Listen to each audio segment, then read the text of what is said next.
All right. So we were just talking about those spaces in the brain, the two lateral ventricles, and then we had said it connects into a space where if you put the two halves together, the two halves of the brain together, you'll see a little space in there where the thalamus is, below the thalamus, or in that vicinity of the thalamus, rather. And then you have the cerebral aqueduct down to the fourth ventricle. So that space in between is the third ventricle. Then there's a little canal called the cerebral aqueduct down to the fourth ventricle. And then out the bottom of the fourth ventricle is the central canal of the spinal cord. All right, so where does this stuff come from? We said it is made from blood plasma, the liquid part of blood. And so if you look at blood, you say, wow, there's a whole lot of cells in here, and they are floating in plasma. So it's the liquid. So you're going to be making this stuff, and it's going to be circulating and then going back into the blood as blood plasma.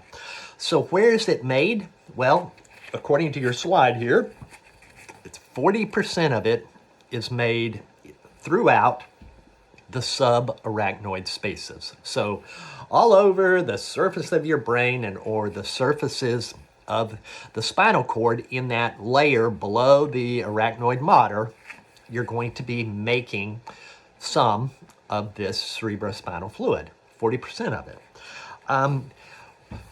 When we were talking, our very first lecture, we had talked about the cells of the nervous system. And we had said one of those glial cells was something called an ependymal cell.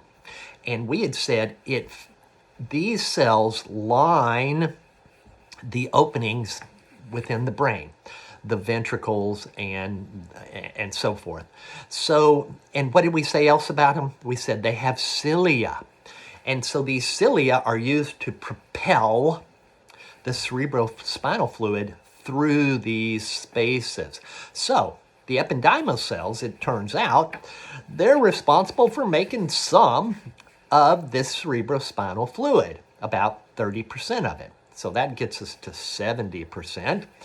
And we have one more place where, or group of places rather, where we are going to be talking about making cerebrospinal fluid. And so it ends up, we have some layers of capillaries in each of those four ventricles. In the lateral ventricles, in the third ventricle, in the fourth ventricle, we have some groups of capillaries where cerebrospinal fluid is made from the blood plasma. And what do we call these? We call these plexus. So we have these plexus that are found, choroid plexus. I'm sorry, so I left out the first word. You need that part too. It's the choroid plexus in each of these four ventricles is a site that is dedicated to making cerebrospinal fluid. Now, why do you need that stuff?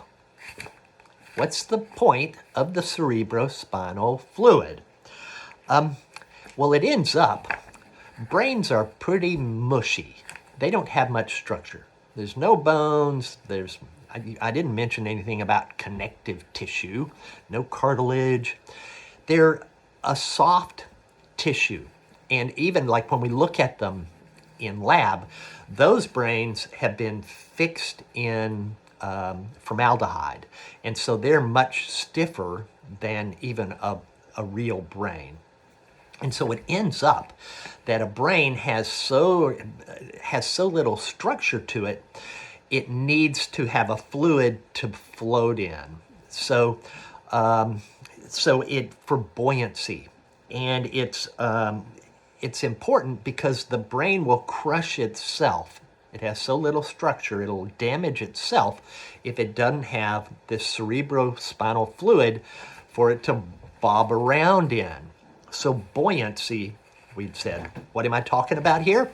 I'm talking about the functions of or purpose, I guess what I have written there, the purpose for cerebrospinal fluid, the first purpose is buoyancy because of the lack of structure that you find in nervous tissue.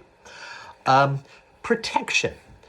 If you follow games, sports like hockey in particular, especially hockey, they're going very fast.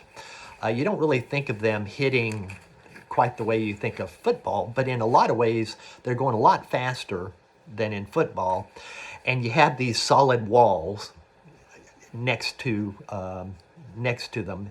And so occasionally hockey players and football players will bang into each other or into the wall really hard, and they will get what? A concussion. And the second function of cerebrospinal fluid is to limit the damage in these kinds of impacts. And sometimes in the case of these hockey players, football players, or you and I, if you fall on the concrete, we even though you have the cerebrospinal fluid there protecting you, it's not enough. But this fluid helps to protect this delicate tissue. So the function number 2 is protection. Now, the third function has to do with something that I've briefly mentioned during our very first lecture, and that's something called the blood-brain barrier. Now, it ends up that your neurons you've got them for life, right? You don't produce new neurons except in a couple of places associated with learning and associated with the sense of smell. But otherwise, you've got what you've got from, birth, basically. So you need to protect them. And so you have to protect them even from the stuff that you have eaten or the chemicals that your body has come in contact with. So that most cells can reproduce themselves. And so for them, if you kill a few thousand of them, it's no big deal, but your brain, your neurons, you have to protect. So we have this blood-brain barrier that sort of separates the circulatory system from these neurons.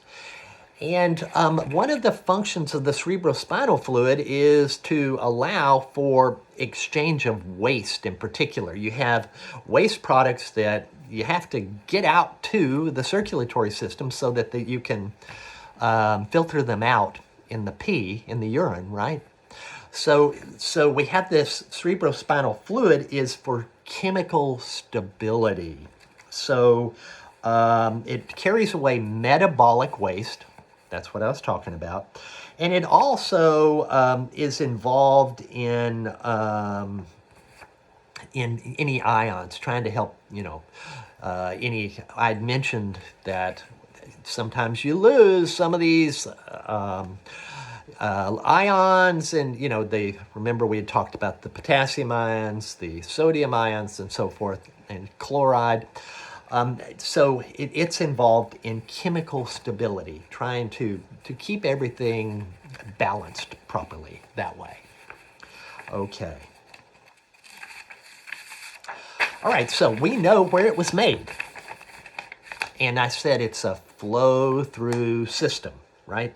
So on slide number 5, we can see the pathway that cerebrospinal fluid is going to be following. So we have the fourth ventricle and the third ventricle there, and we had said that we have these locations called the plexus where we're going to be making cerebrospinal fluid. And you can look carefully at the arrows and you can see this stuff is floating all over the place. And eventually, and this is the subarachnoid space that is highlighted here that it's floating in, right? But eventually you get up here and you see something called arachnoid granulations. And what did we say is up there between the two halves of the cerebrum, we had said, oh yeah, we have that sagittal sinus, which is what it's produced by. It's one of those dural spaces, right, where the dura mater was split apart, and I said they're blood filled. Well, the used cerebrospinal fluid will leave the subarachnoid spaces and go into these sinuses and become blood plasma again. So you filter blood plasma in the plexus and throughout the subarachnoid spaces and the areas lining the ventricles. You're making this cerebrospinal fluid, and then it makes its way up to these arachnoid granulations, and it becomes blood plasma again. And so that's how, in a 24-hour period, you make 500 milliliters of cerebrospinal fluid, but at any given time, you only have 100 to 160 milliliters of cerebrospinal fluid in circulation. It's a flow-through system. Okay. So it's not stationary. It's driven by pressure and the ependymal cells cilia that's circulated. Also, the rhythmic pulsations of the heartbeat. I will be showing you later on this semester, I will show you brain surgery, where they are doing surgery on a artery aneurysm. And it's a video that one of my former students gave me who had worked in this field. There's no patient's names or anything associated with it. It's just some random brain surgery. But when you watch the arteries in this brain, you can see them pulsing. The arteries are pulsing, and this pulsing is part of what is driving this cerebrospinal fluid that's being produced. It's a, you can see where the whole brain is pulsing with the activity of the heartbeat, with the pressure changes from the heartbeat. All right, I'm going to stop right here again, and we're going to come back to the blood supply to the brain.